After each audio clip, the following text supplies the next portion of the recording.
다니엘 1장 8절에서 16절입니다.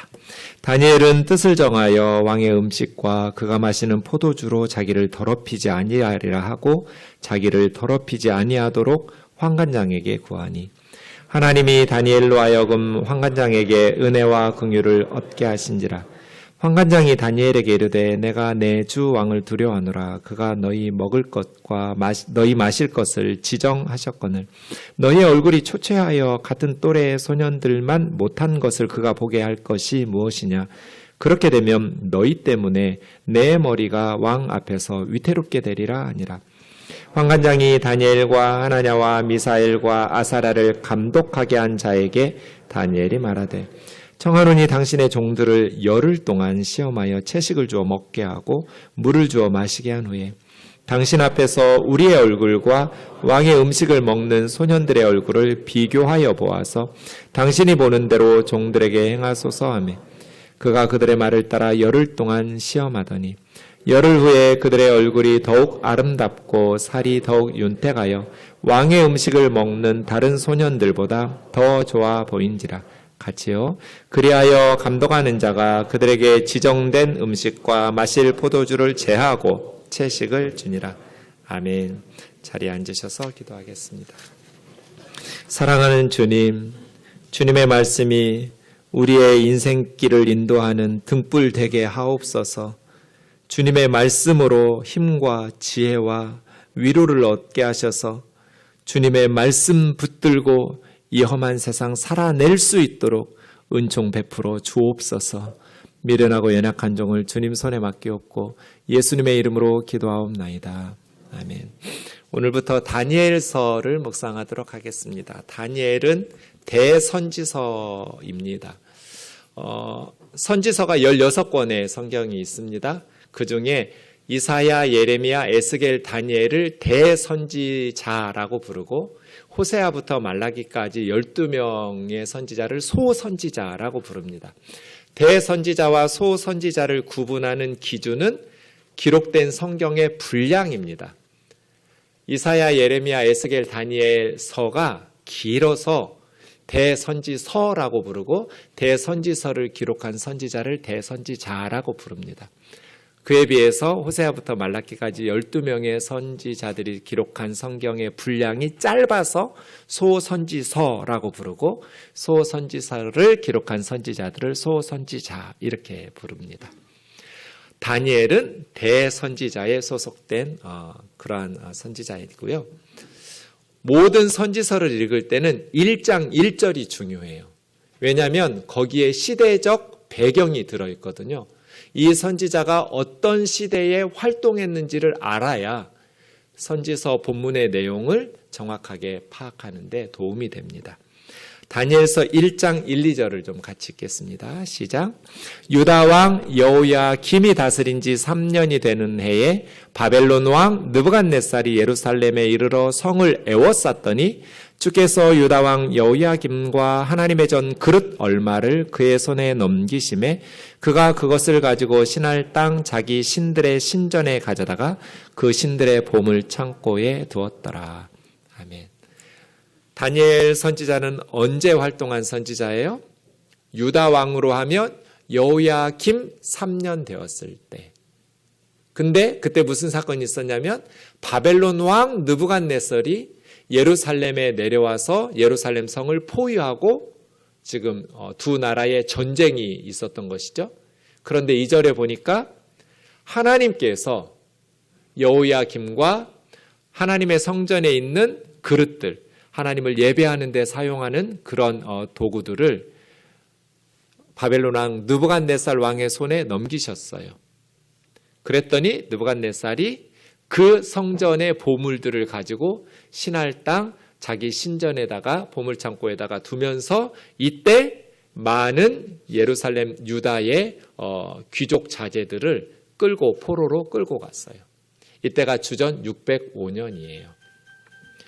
그럼 왜 하나님께서 여호야김과 유다 백성들이 바벨론 군대에게 패배를 당하게 하셨을까요? 2절에 보면 이건 하나님께서 하신 일이잖아요. 하나님이 바벨론의 신보다 무능해서 진 게 아니에요. 여호야김과 유다 백성들의 죄에 대한 하나님의 심판이죠. 열왕기하 23장 보시면 여호야김이 25살에 왕이 되었어요. 그리고 11년 동안 통치했어요. 그러니까 오늘 여호야김이 왕이 되고 3년째 있었던 사건이잖아요. 그런데 11년 통치했으니까 여호야김이 포로로 끌려가진 않았어요. 그러나 많은 다니엘을 비롯해서 많은 유대의 소년들과 또 많은 기술자들이 바벨론의 노예로 포로로 끌려갔고 예루살렘 성전의 보물들과 그릇들도 바벨론의 그 신전으로 빼앗기게 되는 사건이 있었던 것이죠. 37절 보면 그 여호야김이 여호와 보시기에 악을 행하였더라. 그래서 하나님께서 넘기신 거예요. 바벨론 군대에게 여호야김과 성전의 보물들을. 우리 신앙과 삶의 가장 중요한 단어는 여호와 보시기에 그 다음에 나오는 단어예요. 저와 여러분에게 하나님께서 뭐라고 말씀하실까요? 여호와 보시기에 그 다음에 어떤 단어가 나올까요? 이 단어가 우리의 신앙생활과 우리의 인생에 있어서 가장 중요한 단어예요. 여호와 보시기에 그 다음에 나오는 단어. 여호야김은 여호와 보시기에 어떻게 살았어요? 악하게 살았어요. 그러니까 나라가 망하죠. 그러니까 소중한 청년들이, 젊은이들이 죽임을 당하고 외국에 바벨론으로 끌려가서 노예로 포로가 되는 것이죠. 여호와 보시기에 그 다음 단어가 뭐가 나올까? 지금 나는 어떻게 살고 어떻게 신앙생활하고 있는지를 점검해 봐야 돼요. 여호와 보시기에 하나님께서 보실 때 나는 뭐라고 평가하실까? 이미 이것은 100년 전에 이사야 선지자가 히스기야 왕에게 경고한 게 있었어요. 이사야 39절 보면 날이 이르면 당신 왕궁에 있는 소유와 조상들이 쌓아둔 모든 보물들이 바벨론으로 옮겨질 거라고. 그리고 당신에게서 태어날 자손들, 왕손들 중에 몇이 사로잡혀서 바벨론 왕궁의 환관이 될 거라고. 이미 100년 전에 하나님께서 히스기야에게 이사야 선지자를 통해서 바벨론으로 끌려가게 될 거라고 예언하시고 경고하셨어요. 그럼 이스라엘의 왕들은 어떻게 해야 돼요? 두렵고 떨리는 마음으로 겸손하게 하나님 말씀에 순종하면서 살았어야죠. 여호와 보시기에 선을 행하면서 살았어야 돼요. 선지자의 경고가 있었잖아요. 그런데 여호야김 너무나 악하게 살았어요. 자, 이 시대가 어느 시대인지 좀 더 넓은 역사를 좀 살펴보도록 하겠습니다. 우리가 사무엘 하에서 이스라엘의 첫 번째 왕 사울에서부터 두 번째 왕 다윗, 세 번째 왕 솔로몬 이렇게 이어지죠. 네. 근데 솔로몬이 죽던 해인 주전 931년에 이스라엘은 우리나라처럼 남북으로 둘로 나뉩니다. 솔로몬의 죄 때문이에요. 솔로몬이 외국의 공주들과 외교적인 정략적인 결혼을 하면서 온갖 주변 국가들의 우상들을 이스라엘 안으로 끌어들여요. 선지자들을 계속 보내시면서 회개를 촉구했지만 솔로몬이 회개를 안 해요.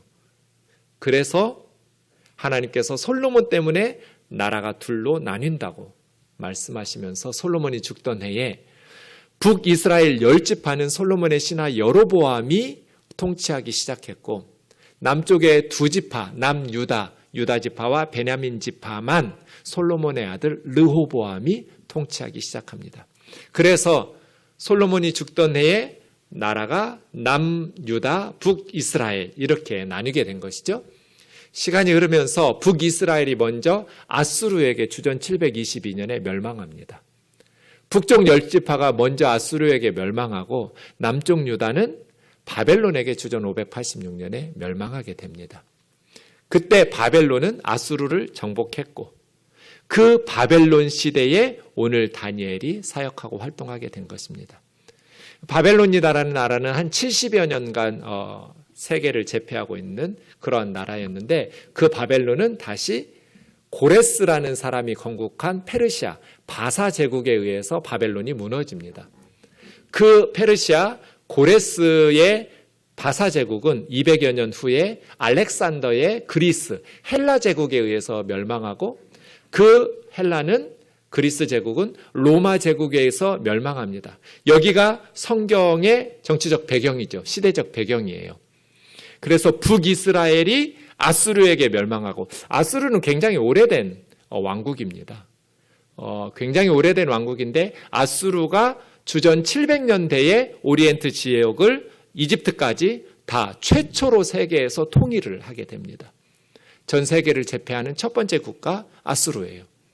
그 아수르가 609년에 바벨론에게 멸망하고, 바벨론은 바사에게, 바사는 헬라에게, 헬라는 로마에게. 이런 역사적인 순서를 암기하고 성경을 보셔야 돼요. 근데 여러분 잘 이렇게 외워지지 않잖아요. 그래서 제가 궁여지책으로 앞 글자를 뽑아봤어요. 봐봐, 헬로, 이렇게. 오죽하면 제가 이러겠어요. 매우 중요해요. 선지서 읽을 때. 이 순서가 암기되어 있지 않으면 뒤죽박죽이 돼가지고 본문 내용을 제대로 파악하실 수가 없어요. 지금 어느 시대인지, 어떤 상황에서 주어진 말씀인지를 이해하려면 그 시대적 배경을 알아야 돼요. 선지서들은 특히 더 그래요. 그래서 북이스라엘은 아수르가 멸망시켰어요. 남쪽 유다는 바벨론이 멸망시켰어요.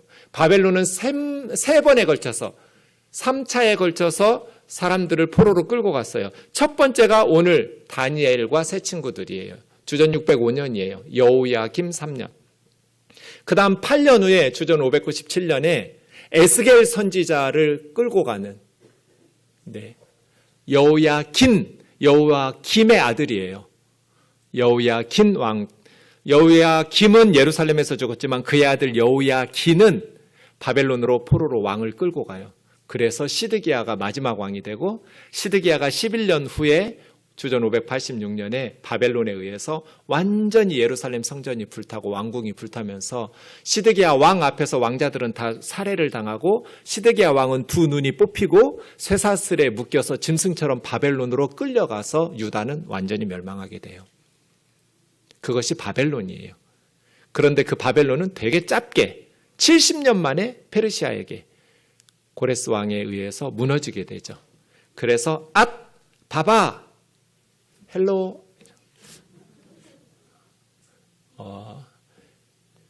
성경을 공부하면서 본문을 하나하나 이렇게 자세히 보셔야 이해가 되고, 이해가 되면 재미가 있어요. 근데 이렇게 암기가 되어 있지 않으면 성경이 너무 어렵기 때문에 이해가 안 되고, 이해가 안 되면 자꾸 설교 시간에 딴 생각 나요. 그러니까 설교자들은 다 보여요. 여러분이 지금 설교를 듣는 척 하지만 딴 생각 하는지 안 하는지. 그게 보이니까 설교자들은 또 속이 타요. 그러면 딴 생각 못 하도록 이렇게 조묘료를 넣어요. 그건 예화예요. 감동적인 예화. 예화는 하나님 말씀이 아니에요. 성경이 하나님 말씀이에요. 그런데 성경은 딱딱하다고 느껴요. 왜? 모르니까. 왜 몰라요? 봐봐 헬로를 안 외우니까. 시대적 배경을 알고 읽으면 이런 뜻이구나 알게 되니까 너무나 우리에게 유익한 진리의 말씀, 생명의 말씀이 되거든요.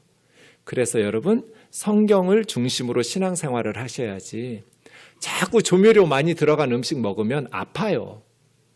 감동적인 것 같고 재미있는 것 같지만 그건 하나님 말씀이 아니니까요. 하나님 말씀으로 하나님의 말씀인 성경을 계속해서 가까이 하면서 말씀의 사람들이 되기를 원합니다. 지도로 한번 보겠습니다. 아수르라는 나라는 지금 이라크예요. 아수르도 바벨론도. 아수르는 이라크 북부 지역의 티그리스 강 중심의 니느웨 중심의 도시예요. 국가예요. 그런데 이제 바벨론은 더 남쪽 유프라테스 강 중심의 국가예요. 나중에 이제 바벨론을 무너뜨린 바사 제국은 지금 이란이에요. 더 오른쪽에 있는. 이란이 페르시아예요. 그 이란의 페르시아. 그 다음에 헬라 제국 그리스는 더 서쪽에 있죠. 로마도 그렇고요. 이렇게 지도로 확인해 보시면 최초로 오리엔트 지역을, 동방 지역을 통일했던 아수르 제국, 그 다음 바벨론, 그 다음 바사, 헬라, 로마, 이렇게 성경의 배경이 됩니다. 다니엘이 오늘 본문에 보면 이제 그 왕의 교육에 선발되거든요. 플라톤의 글에 의하면 페르시아 제국에서 14살부터 교육을 시작했다고 그래요. 이런 교육, 왕립 학교에서 교육을. 페르시아 제국 이전에 바벨론 제국이니까 똑같지는 않겠지만 대충 다니엘이 포로로 끌려갔을 때 나이가 10대 중반이었을 걸로 추측돼요. 14살, 15살 전후로. 그때 이제 바벨론에 끌려갔고, 그때가 주전 605년이었어요. 그럼 다니엘은 언제까지 살아 있었을까? 10장 1절에 보면 바벨론이 70년 운영된 나라라고 그랬잖아요. 그 바벨론을 무너뜨린 사람이 바사, 페르시아의 고레스 왕이고요. 그런데 고레스 왕 3년 때까지 다니엘 선지자가 하나님의 계시를 받아요.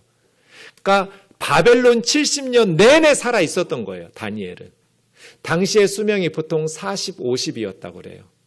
40에서 50 사이인데 다니엘은 지금 10대 중반에 포로로 끌려갔고 70년 바벨론 동안 살아 있었고 6장 28절에는 바벨론 왕 다리오 왕 때도 형통했지만 바사 사람 고레스 페르시아 시대에도 다니엘은 총리로 형통한 사람이었다라고 하는 걸 보면 80대 중반까지 살아 있었던 거잖아요.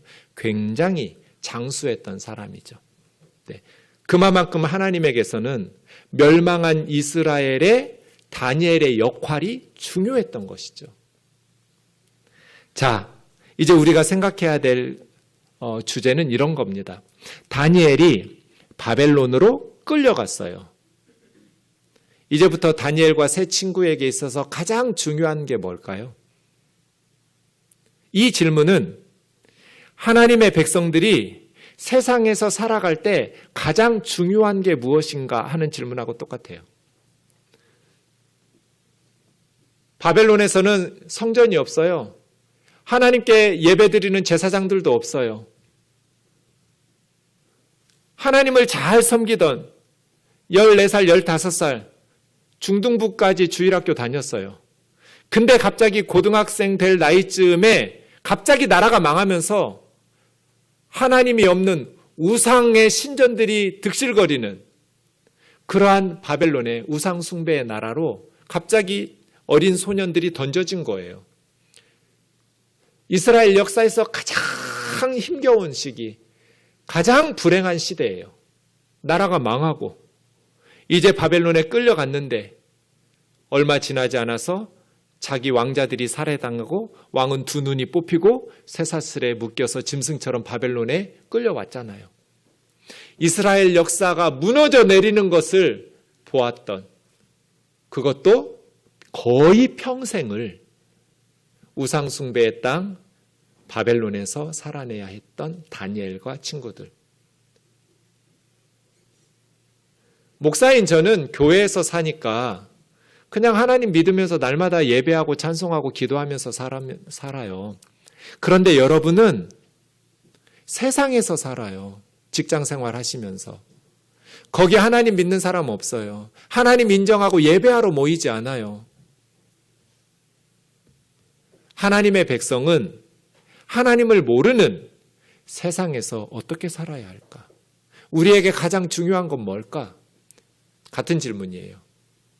예루살렘에서 하나님을 섬기던 소년들이 하나님이 없는 세상에 던져진 거예요. 1장 3절부터 보겠습니다. 그런데 굉장히 좋은 두 번 다시 오지 않을 기회가 찾아왔어요. 바벨론은 느부갓네살 왕 때 가장 번성했어요. 계속해서 나라가 확장되고 있어요.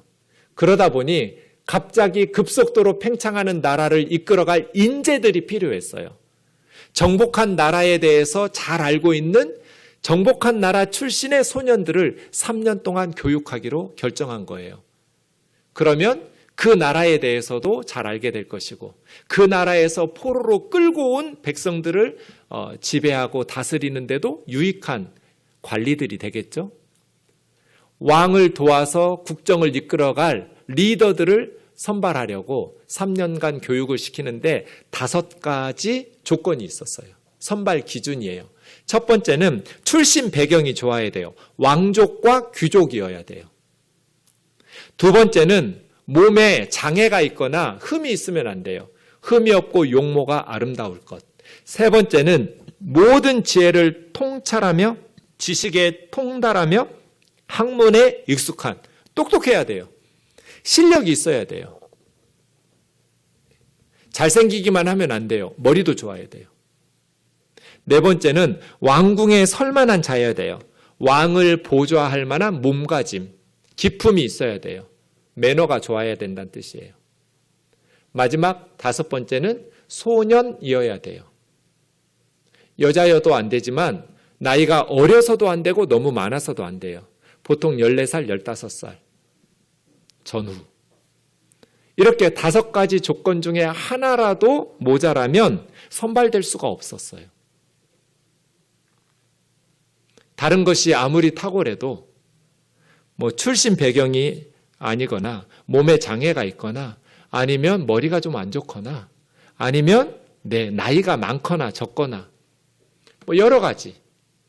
그런데 다니엘과 세 친구는 5가지 조건을 모두 만족시켜서 선발됐어요.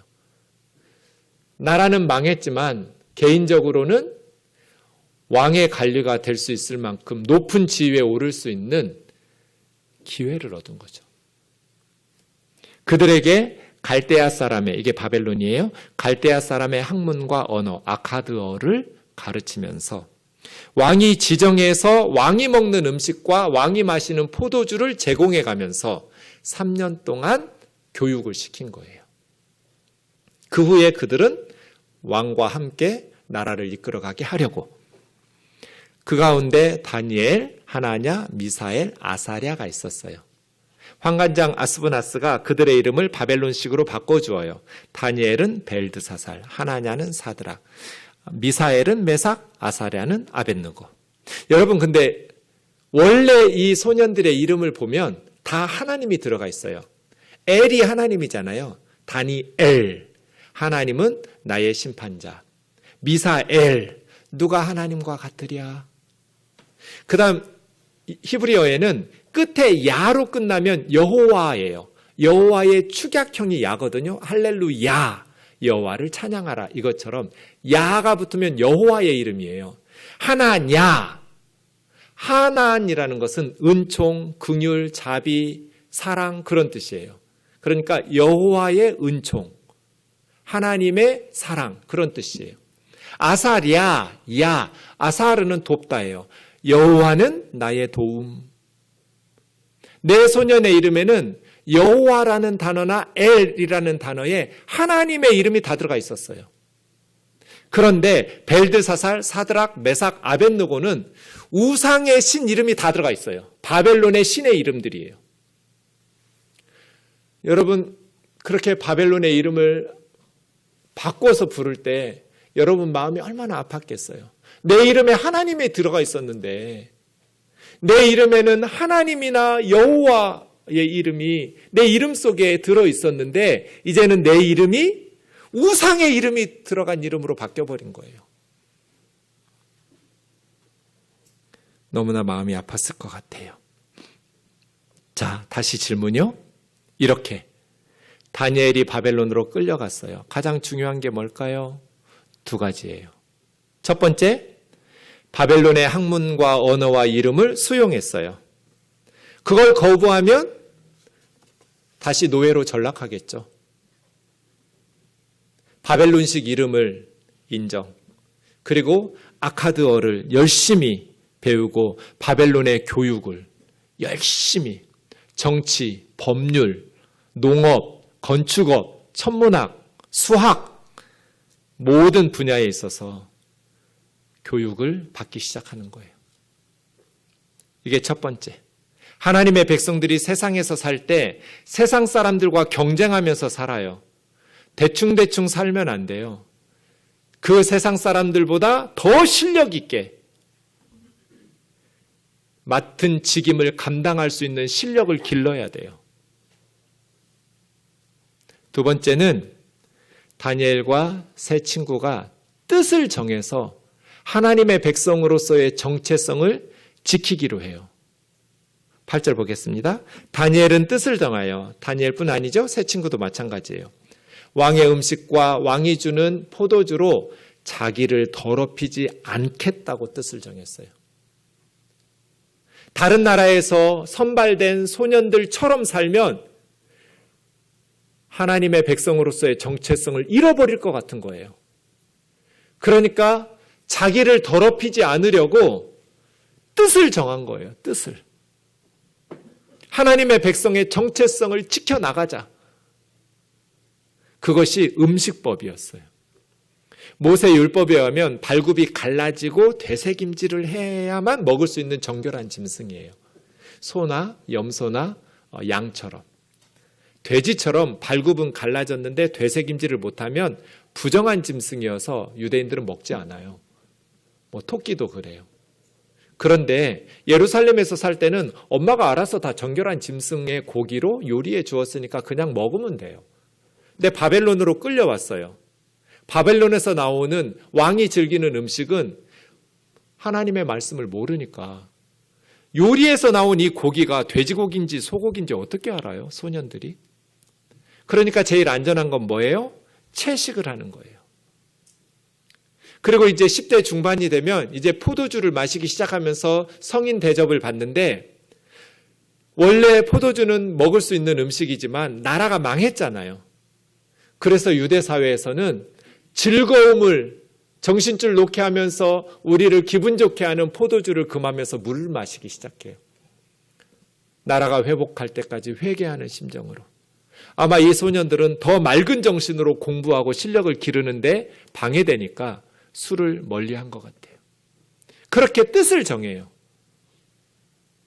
하나님의 말씀에 의한 음식법으로 날마다 먹는 음식을 하나님 앞에서 구하면서 하나님 도와달라고, 하나님과 동행하기를, 그래서 자기를 더럽히지 않기를 작정을 해요. 그때 하나님께서 환관장에게 은혜와 긍휼을 입게 하셔요. 말도 안 되는 소리로 주는 대로 먹어 할 수도 있었잖아요. 근데 하나님께서 은혜를 베푸신 거예요. 어떤 여지를 주어서 환관장이 부하 직원과 의논하도록 기회를 줍니다. 왜냐하면 10절에 보면 나는 내 주 왕 느부갓네살을 두려워하는데 너희 먹을 것과 마실 것을 왕이 지정해 놨는데 너희 얼굴이 초췌해서 다른 나라에서 온 또래 소년들만 못하면 너희만 위험한 게 아니라 나까지 쫓겨날 거다. 내 목이 위험하다. 그렇게 반대했지만 그럼에도 불구하고 이 다니엘과 세 친구가 간청을 하니까 부하 직원에게 의논하도록 환관장이 은혜와 긍휼을 베푼 거죠. 뭐라고 얘기하냐면 열흘 동안만 우리를 시험해 달라고. 우리는 고기 먹지 않고 채식과 물을 마실 테니까 왕이 내리는 고기와 포도주를 마시는 다른 나라 소년들하고 10일 동안 비교해 보아서 10일 후에 우리 얼굴이 초췌해서 다른 소년들만 갖지 못하면 시키는 대로 하겠다고. 그래서 열흘 동안 시험하게 됩니다. 열흘 후에 어떻게 되었을까요? 이 네 소년의 얼굴이 더욱 아름답고 살이 더욱 윤택했다. 하나님께서 도우시는 거죠. 그래서 감독자가 음식과 마실 포도주를 제거하고 채식과 물을 주어서 그렇게 3년 동안 교육을 하도록 합니다. 하나님께서 네 소년에게 학문을 주시고 모든 책을 읽으면 그 내용을 깨닫게 하시고 지혜를 주셨어요. 특별히 다니엘에게는 꿈과 환상을 깨달아 알 수 있도록 은혜를 베푸셨어요. 이렇게 10대 중반의 소년들이 3년간 교육을 받고 왕 앞으로 이제 정한 기한이 차서 모든 나라에서 온 소년들과 함께 왕 앞에 서게 됐어요. 19절 20절에 보면 왕들이 프리토킹 하는 거예요. 그 소년들의 실력을 테스트하느라고 질문을 하는데 모든 일들을 물었어요. 한 가지 전공 분야만이 아니라 모든 분야의 질문들을 쏟아내기 시작해요. 그런데 다니엘, 하나냐, 미사엘, 아사랴가 다른 학생들보다 탁월하게 실력이 출중한 거예요. 모든 바벨론의 박사들, 지혜자들보다 10배나 더 지혜로웠다고 말해요. 10은 완전수거든요. 게임이 안 되는 거예요. 그렇게 하나님께서 지혜와 총명을 주시고 이 네 소년들에게 실력을 기를 수 있도록 도우신 거예요. 다시요. 하나님의 백성이 세상에서 살아가는 법 두 가지예요. 첫 번째, 실력을 길러서 세상을 섬기는 것. 다니엘과 세 친구는 아카드어를 배웠어요. 공부 대충 하지 않았어요. 대충 공부했는데 머리가 좋았다고 말하지 않았어요. 목숨 걸고 공부해야 돼요. 바벨론의 소년들에 비해서 자기들은 굉장히 불리한 입장이에요. 포로 노예 출신이니까. 바벨론에 날고 긴다는 소년들이 얼마나 많고 전 세계에서 선발된 왕족과 귀족들 중에 다 똑똑한 실력 있는 청소년들만 다 모아놓은 거잖아요. 똑같이 가르쳤을 거잖아요. 그런데 하나님께서 함께 하시니까, 그리고 열심히 노력하니까 다니엘과 세 친구가 탁월한 실력을 기른 거예요. 세상에서 그리스도인들이 어떻게 살아야 되는가? 자기 분야에 있어서 실력을 길러야 돼요. 적당 대충 살아도 하나님의 영광을 위해서 선한 열매를, 영향력을 끼치면서 살 수 있는 사람은 없어요. 이 세상은 어차피 망할 거니까 썩을 세상이라고 대충 살아서는 안 돼요. 경건하게 살기 위해서 산속으로 들어가서도 안 돼요. 주님은 우리에게 너희는 세상의 빛이 되라고 그랬어요. 세상의 소금이라고 그랬어요. 교회의 소금, 교회의 빛이 아니에요. 세상에서 소금과 빛의 사명을 감당하려면 실력을 길러야 돼요. 두 번째, 세상 사람들하고 똑같이, 다른 나라에서 끌려온 소년들하고 똑같아지면 안 돼요. 바벨론이라는 세상에서 살지만, 하나님 없는 우상숭배의 나라에서 살지만 하나님의 백성으로서의 신앙의 정체성을 지켜야 돼요. 우리도 세상에서 살지만 세상 속에서 하나님의 백성, 예수 그리스도의 제자라는 신앙의 정체성을 지니기 위해서 뜻을 정해야 돼요. 나를 더럽히지 않겠다고. 나는 예수님의 제자답게 살겠다고. 세상에서 살지만 세상 사람들처럼 살지 않겠다고. 이 두 가지 다니엘과 세 친구가 우리에게 가르쳐주는 내용입니다. 어떻게 해야 될까요? 로마서 12장 1, 2절을 같이 읽겠습니다. 시작. 그러므로 형제들아, 내가 하나님의 모든 자비하심으로 너희를 권하노니 너희 몸을 하나님이 기뻐하시는 거룩한 산 제물로 드리라. 이는 너희가 드릴 영적 예배니라. 너희는 이 세대를 본받지 말고 오직 마음을 새롭게 함으로 변화를 받아 하나님의 선하시고 기뻐하시고 온전하신 뜻이 무엇인지 분별하도록 하라. 우리가 세상에서 살아요. 세상에서 사는데 내가 하나님의 모든 자비하심으로 너희를 권하노니 너희 몸을 하나님이 기뻐하시는 거룩한 산제물로 드리라. 이것이 영적 예배다. 축도가 끝나고 예배당 문을 나서면 진짜 새로운 예배, 삶의 예배가 시작돼요. 저와 여러분이 드려야 될 영적 예배가 다시 시작돼요. 주일에 1시간 예배 드리고 예배가 끝나는 게 아니에요. 우리 몸을 하나님이 기뻐하시는 거룩한 산제물로 드려가면서 하나님께 드려야 될 영적인 예배의 삶을 살아야 돼요. 어떻게 우리가 하나님이 기뻐하시는 거룩한 산제물로 드리면서 영적인 예배를 드리며 살아갈 수 있을까요? 이 세상에서, 이 세상을 본받으면 안 돼요. 세상에서 사는데 세상을 본받지 말고 마음을 새롭게 함으로 변화를 받아 하나님의 선하시고 기뻐하시고 온전하신 뜻이 무엇인지 분별하면서 살아야 돼요. 뜻을 정해야 돼요. 세상에서 살지만 세상 사람들에게 인정받고 칭찬받고 존경받는 실력을 갖추려고 해야 하지만 수단 방법 가리지 않고가 아니고 불리한 조건 받아들이고 세상의 방식이 아닌 하나님의 백성의 정체성을 지켜가면서 하나님 도우시는 지혜를 주시는 능력을 베푸시는 하나님과 동행하면서 세상을 이겨내는 것이죠. 예를 들겠습니다. 열왕기하 5장에 보면 아람의 군대 장관 나아만이 나옵니다. 시리아입니다. 시리아의 군대 장관 나아만에게 나병이 걸렸습니다. 얼마나 많은 노력을 했겠어요. 그런데 어떤 기도도 어떤 약도 나병을, 문둥병을 고치지를 못합니다. 이스라엘에서 포로로 잡아왔던 여종 하나가 우리 이스라엘에 엘리사 선지자가 있는데 그분에게 가면 우리 주인이 나을 거라고, 그 소녀의 말을 듣고 지푸라기라도 잡는 심정으로 나아만 장군이 봄을 잔뜩 싣고 엘리사에게 와서 엘리사의 말대로 요단강에서 7번 목욕하고 나병이 낫고 어린아이 피부처럼 깨끗해집니다. 얼마나 고맙겠어요. 나아만이 엘리사에게 사례를 하고 싶은데 엘리사가 아무것도 받지 않는 거예요.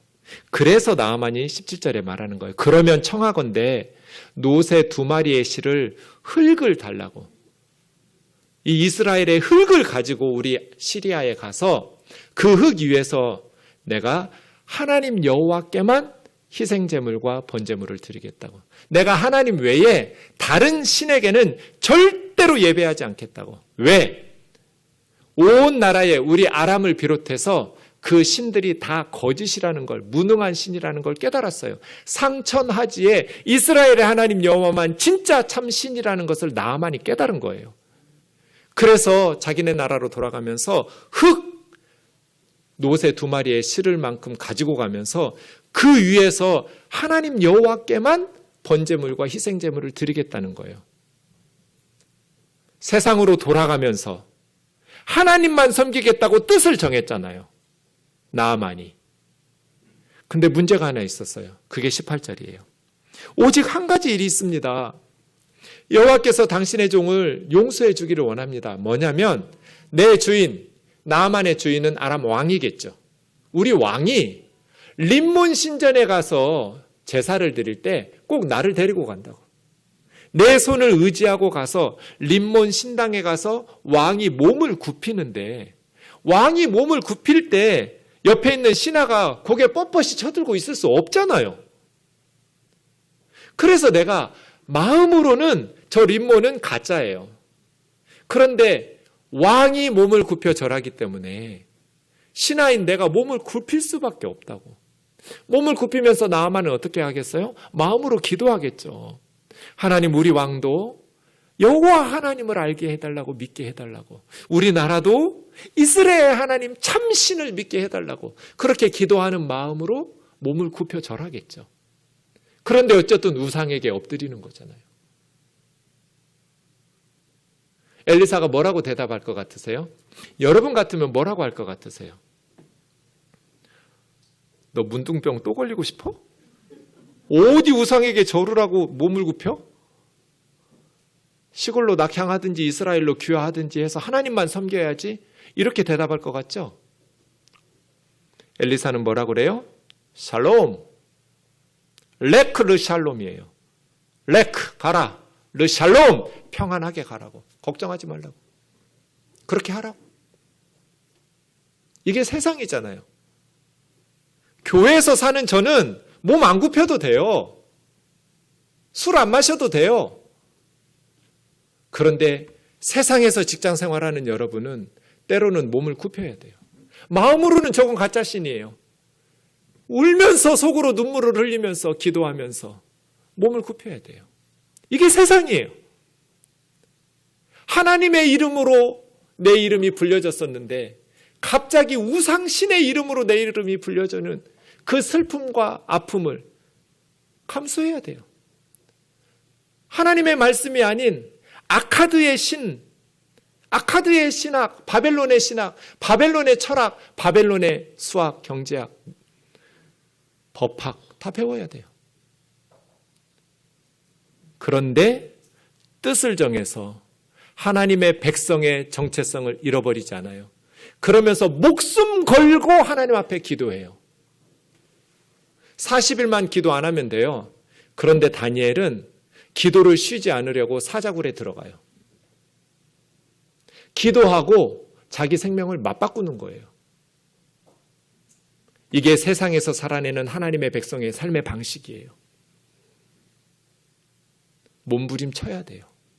뜻을 정해놓고 하나님과 동행하려고, 자신을 더럽히지 않으려고 목숨 걸고 하나님 앞에 매달리면서 주변에 시세 많은 사람들 때문에 풀무불에 들어가기도 하고 사자굴에 들어가기도 하고, 하나님이 도우시니 뭐 세상에서 만사형통 되는 거 아니에요.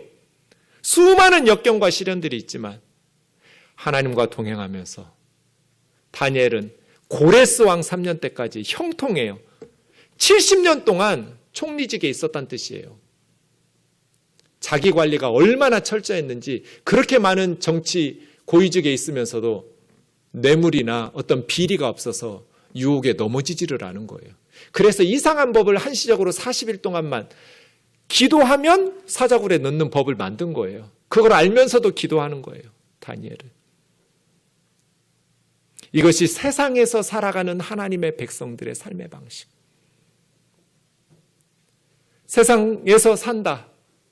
세상 거부하고 산속에 들어가서 거룩하게 산다고 하지 않는다.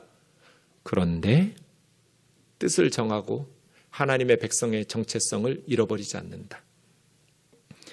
신약에서 예를 들겠습니다. 고린도전서 5장에 보면 사도 바울이 고린도 교회에 음행하는 자들을 사귀지 말라고 이전 편지에서 편지를 했더니 고린도 교회가 오해가 생겼어요. 믿지 않는 세상 사람들 중에 음행하거나 탐하거나 속여 빼앗는 사기꾼들이나 우상 숭배하는 자들을 도무지 사귀지 말라는 것으로 오해했는데 그 말이 아니었어요. 그러려면 지구 밖으로 떠나야 돼요. 어떻게 세상에서 안 믿는 사람들 중에서 우상 숭배하고 음행하고 탐하고 속여 빼앗는 자들을 교제하지 않으면서 살겠어요? 그럼 음행하는 자들을 사귀지 말라는 편지는 무슨 뜻이었어요? 11절 뜻이었어요. 내가 쓴 것은 형제라고 일컫는 그리스도인이 예수 믿기 시작했는데 여전히 음행하거나 탐욕 부리거나 우상 숭배하거나 남을 모욕하는 말을 함부로 하거나 술 취해서 방탕한 삶을 살거나 남에게 사기치면서 빼앗고 산다면 그런 형제 자매들은 지명해서 징계하고 바로잡으려고 해야지 허용하면서 사귀면 안 된다는 뜻이었다. 세상 사람들 속에서 살아요, 우리는. 그런데 우리는 세상에서 살지만 하나님의 백성으로서의 정체성을 지키면서 경건하게 살아요. 세상에서 사는데 세상 사람들하고 똑같이 살지 않아요. 이것이 예수님의 말씀이죠. 마태복음 5장에 너희는 세상의 소금이다. 소금에게 있어서 중요한 것은 짠맛을 잃어버리지 않는 것. 하나님의 백성답게 사는 것. 소금끼리 똘똘 뭉쳐서 교회에서 사는 게 아니라 세상에 나가서 살지만 하나님의 백성 정체성을 잃어버리지 않고 사는 것. 세상의 빛이다. 세상의 빛은 산 위에 높이 두고 등경 위에 높이 등불을 올려서 어두운 세상을 비추는 것처럼 너희 착한 행실을 세상 사람들이 보고 하늘의 아버지께 영광을 돌리게 하라고. 우리 우면동 교우들이 세상의 소금과 빛으로 살아낼 수 있기를 주님의 이름으로 축원합니다.